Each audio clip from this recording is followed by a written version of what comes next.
I met Kelly Flowers 5 years ago. I could hear the second explosion, which was just up about, I think, a tenth of a mile.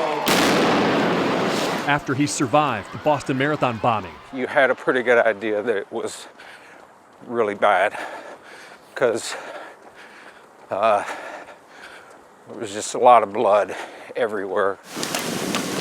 I ran into him again the other day. This is my final long run. Churning out a chilly 22-mile training run for Boston 2019. He's older, faster, wiser, but he doesn't feel safer. I know after now being 6 years out, it's gonna haunt me all my days. Kelly is an equine therapist, often surrounded by injured horse limbs.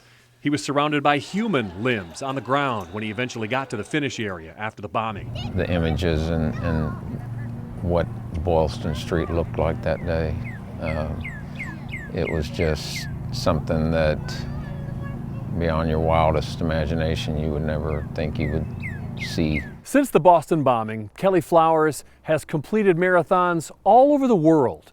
London, Berlin, Tokyo. But they're all runners-up to the race he's been running for years, the fundraising race, $75,000 and counting for the Martin Richard Foundation. Martin was the 8-year-old eating an ice cream cone, asking his dad how old he has to be to run the Boston Marathon when the second backpack exploded. He lost his life. His sister lost her leg. Kelly still loses it when he remembers what it was like. I just did not know where my wife was.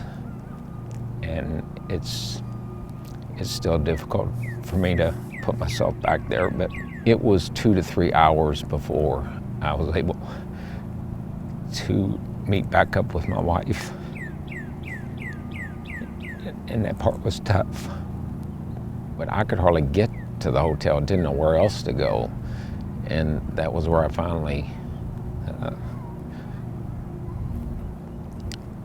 found her. But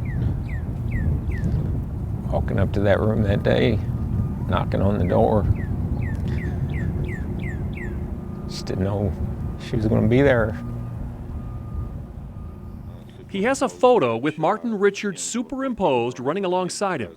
I asked him why he's doing all this for a boy he never knew.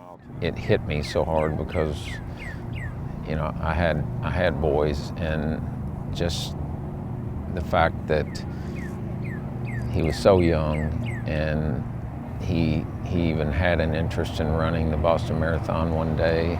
Team MR8 has raised millions of dollars since the bombing for things like parks and athletics programs for children with disabilities, changing the world thanks to people who've been changed forever, not necessarily in a good way. I guess it changes you in a way that it makes it difficult to feel the same way about going to large gatherings. It's hard to do things like that without thinking about those types of things that are potentially out there waiting to happen next. So Kelly is taking his photo, his money, his legs, and his heart to Boston again. It's more than enough to overcome the pain he encounters in a marathon. It's the other kind of pain he can't train for that's still out there. John Bowl, Wave 3 News.